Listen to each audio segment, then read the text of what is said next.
السلام علیکم پیارے ناظرین اکرام، امید ہے کہ آپ سب خیر و عافیت سے ہوں گے۔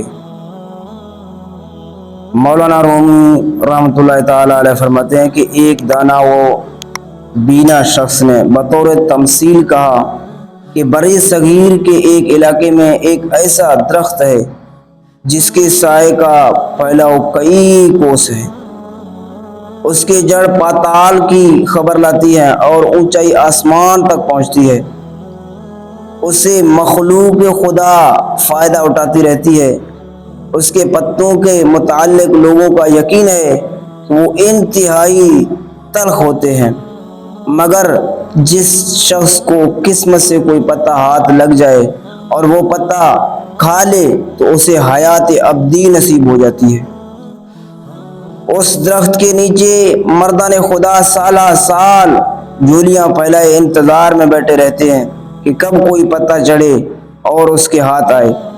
یہ حکایت ایک بادشاہ نے سنی اور جی میں کہا کہ اگر اس شجر کا میوہ ملے تو کیا کہنے۔ بادشاہ نے اپنے مصاحبوں اور وزیروں سے اپنی اس خواہش کا ذکر کیا، سب نے ہاں میں ہاں ملا دی۔ الغرض بادشاہ نے برے صغیر میں اپنے ایک ہوشیار آدمی کو اس درخت کے پھل کے لیے روانہ کر دیا، اور وہ بیچارہ مدتوں جنگل جنگل صحرا صحرا مارا مارا پھرتا رہا، لیکن گوہر مقصود ہاتھ نہ آیا۔ جس کسی سے ایسے درخت و پھل کے بارے میں پوچھتا تو وہ مذاق اڑاتا، کیوں در بدر خاک چھان رہے ہو، ٹھنڈے ٹھنڈے جدھر سے آئے ہو ادھر کو لوٹ جاؤ۔ وہ آدمی تھا من کا پکا، ارادے میں خم نہ آنے دیا اور برابر کوہ و دشت کے خاک چھاننے لگا۔ جب برس گزر چکے، پورے ہندوستان کے گوشے گوشے چپے چپے میں پھر چکا، بقائے دائم کے شجر کا کہیں نشان نہ ملا، تو اس قدر محنت اور تکلیف کے اکارت جانے سے اس کے رنج و غم کے کوئی انتہا نہ تھی۔ بدقسمتی پر آنسو بہانے لگا، بیچارہ قاصد مایوس ہو گیا اور بصد حسرت و یاس وطن کو واپس چل پڑا۔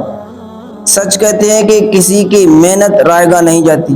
چلتے چلتے اس کا گزر ایک ایسے مقام پر ہوا جہاں خدا رسیدہ بزرگ رہتے تھے، ان کے علم و فضل اور کشف و کرامات کی بڑی شہرت تھی۔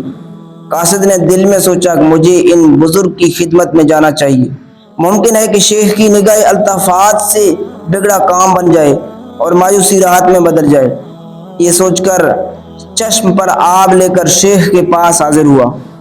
ان کی نورانی صورت دیکھتے ہی اپنے آپ پر اختیار نہ رہا، ضبط کا دامن ہاتھ سے نکل گیا اور روتا ہوا ان کے قدموں میں جا گرا۔ اس قدر آنسو بہائے کہ سارا بوجھ ہلکا ہو گیا۔ شیخ نے اٹھا کر شفقت سے گلے لگایا اور پوچھا، کیا بات ہے، پریشانی کا سبب کیا ہے؟ اس نے عرض کیا کہ جس کام کے لیے برسوں پہلے وطن سے نکلا تھا وہ کام نہیں ہوا، اب سوچتا ہوں واپس جا کر بادشاہ کو کیا جواب دوں گا۔ بادشاہ نے مجھے بقائے دائم کے شجر کی تلاش میں بھیجا تھا، میں نے اس کی جستجو میں اس ملک کا چپا چپا چھان مارا، مگر ناکامی اور مایوسی کے سوا کچھ نہ ہاتھ آیا۔ شیخ نے سن کر کہا، سبحان اللہ بھائی، تو نے بھی سادہ لو کی حد کر دی ہے۔ ارے اتنا وقت خواہ مخواہ ضائع کیا، تم لوگوں نے اصل بات کو نہیں سمجھا، لفظوں کو لے لیا، معنی پر غور نہیں کیا۔ وہ شجر وہ ہنر ہے جس کا ثمر حیات جادواں کا اثر رکھتا ہے، اور اس درخت کا پتا معرفت خداوندی ہے۔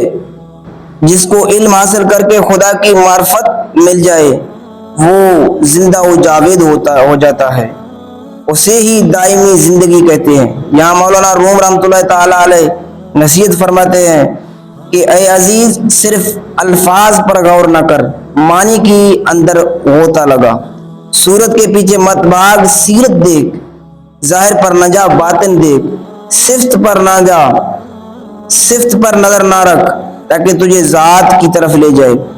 یہ نام ہی جھگڑا کا ہے جس نے مخلوق کے اندر اختلاف کی گرہیں ڈال دی ہیں۔ جہاں معنی پر نگاہ کی جاتی ہے وہاں اختلاف نہیں رہتا.